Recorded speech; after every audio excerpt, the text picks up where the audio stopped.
ลู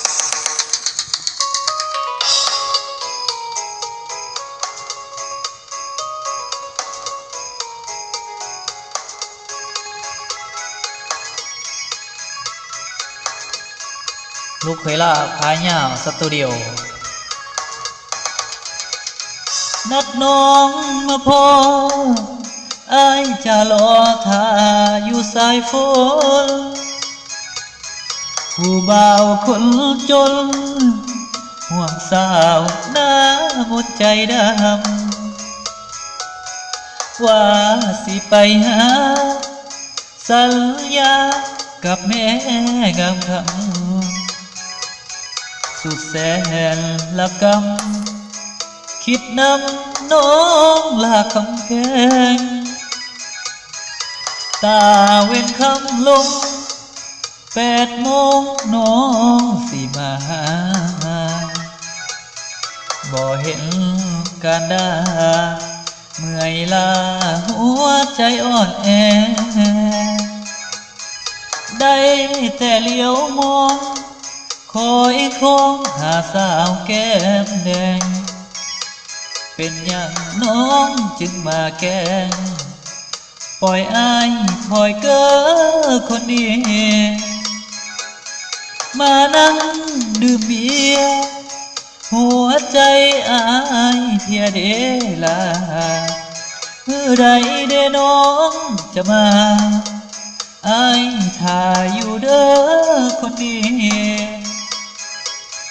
เจ้าไปอยู่ไสลงลืมไหลบอกคิดป่านี้เห็นอายจนเงินคำบ่มีน้องจึงหลีกหนีปล่อยอายคอยหน้าสิ้นลิ้นลมปากลำบากบ่มีความจริงหัวใจผู้หญิงหลอกจริงสิ้นเสื้อผ้าไปหาวงใหญ่กับแฟนใหม่เจ้าแล้วแอวบ้าปล่อยอายนี่อ้างว้างมาคอยนางอยู่ที่สายฝ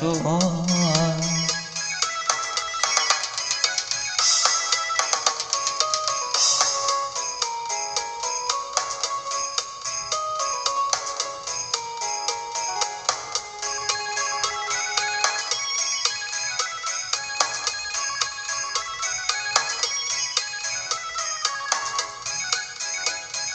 มานั่ง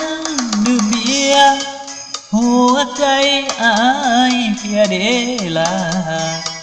มือใดเดน้องจะมาอายท่าอยู่เด้อ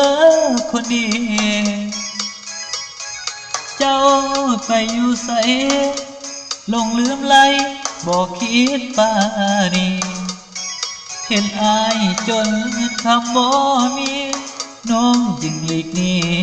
ปล่อยอายคอยหน้าสิ้นลิ้นลมปากลำบากบ่มีความจริงหัวใจผู้หญิงหลอกกลิ่นเป็นเสื้อผ้าไปหาวงใหญ่กับแฟนใหม่เจ้าแล้วแอวบ้างปล่อยอายนี่อ้างว้างมาคอยนางอยู่ที่สายฝนลูกเคยล่าพายยาวสตูดิโอ